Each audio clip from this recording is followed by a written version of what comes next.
started my morning walk in Dartmouth Grove. Now there's a few exotics in here, Californian poppies and things like that, which I'm not overjoyed with, but it's just beautiful. Look at that. Wouldn't you like to get up in the morning and walk along your road and see lots of wildflowers in the month of June? Wildflower meadow number 2. And this is along the A2. And it's probably the last bit of wild vegetation before we get to the city of London. This one's not as flower rich as some of the others. So here we have long grass, we have some oxide daisies, and there's quite a few other species yet to bloom. So you have not known, known, not known, known. Blackheath B Road 3. Because I'm now walking along the A2, which is Dartmouth Field to my right, and on the other side is in the Royal Borough of Greenwich. And these are 2 of the first Blackheath B roads that they put in. So I'm going to let you have a little look. Look at that, oxide daisies, there's a lot of knapweed. Unfortunately, TfL decided to mow these in April, which I was very cross about. But this certainly over the last 10 years has been one of the joys of living here. And I know when I put things out on Twitter, I get commuters in their cars going, it's the best part of their journey into town. Not that they should be in cars, there's too many cars in the world. Here behind me, you can see that actually, I think it must have been about 10 years ago, Lewisham Council stopped mowing Dartmouth Field. It means some of the plants that have been seeded on the Blackheath B roads are now spreading out behind me onto Dartmouth Field. And it's just great. There's lots of knapweed on there, and I've got videos of goldfinches feeding on them. It's just fantastic. Fantastic. I'll say fantastic a lot because it's just fantastic. There's some Campion. Normally I see a lot of Campion burnet moths when I'm walking these, which is great. This day I had 2 species of blue and an orange tip actually. Now we're getting to the bit where you get a lot of chicory. Now here you see not quite flower, but there's a lot of chicory. And there's always chicory on the Lewisham side, but I stole some from Lewisham and took it over to the Greenwich side about 3 years ago, and there's chicory now on the Greenwich side. I'm now on Charlton Way by the entrance to Greenwich Park. I know that this Blackheath B road has been here since about 2004, because when I used to walk over to see my son when he was a little boy over in Charlton, it was here, and he moved over to Charlton about 2004. And I used to walk over here, and God, my heart used to sing. And it still does, whenever I walk down the Charlton Way Blackheath B road. When you see flax in flower, that's just great. This end for some reason is a little bit more stressed. Lots of bird's-foot trefoil. Let's give the common blue butterfly, which I had a few along here yesterday.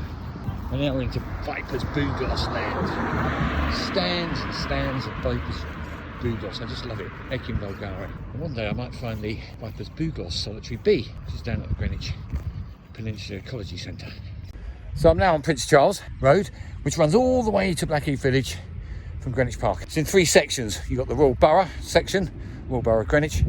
Then you've got 2 sections in Lewisham, and the Royal Borough section is a bit like Charlton Way. The first part of the Lewisham section is what I call bedstraw land.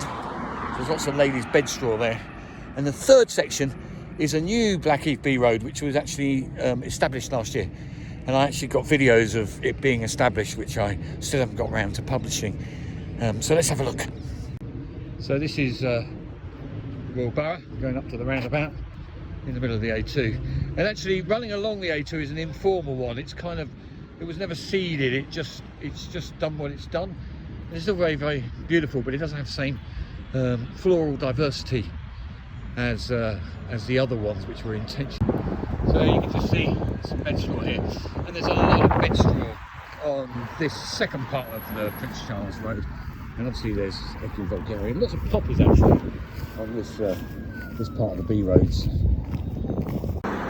So I've nipped across the other side of the road. This is what I would call technically not a Blackheath B road. It's just they allow it to do what it does. I didn't put any seeding into this one, but the Echin vulgare is moving over. But in particular, in a moment, we get to a bit where there's some salvia, and it's quite interesting. This, God knows how this salvia got here. This salvia, look at it. I mean, it's just no idea how they got there. And also I found some on the new Prince Charles Blackheath B road.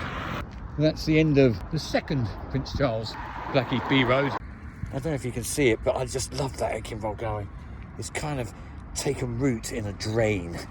Fantastic. So behind me is the new one, which was created last year. It was created actually in 2019, just with some brick rubble. And last year they put some loam on it. So I've got some videos of this. So this is it in its first year. They said they were going to seed it, but I don't think they have. But I've seeded it with seeds I've collected from all over South East London and the Blackheath Bee Roads to spread the love. So that's my morning walk around the Blackheath Bee Roads. I'm now back at Dartmouth Grove and going to walk through the meadow path. It was always good for wildflowers, but the lady who lives here, she got some seeds, and it's a great walk home. One of my neighbours has been maintaining this for years. There's an old lady, sadly died, and somebody else has taken responsibility. And they did mow it a little bit too much last year, so I sort of did put a little, gentle note. And this year they're mowing it, I think, in the right way. You keep the middle bit maybe for people to walk on, but you keep all this for biodiversity. And I look out of my window and I go, God, my life is good. So, time for breakfast.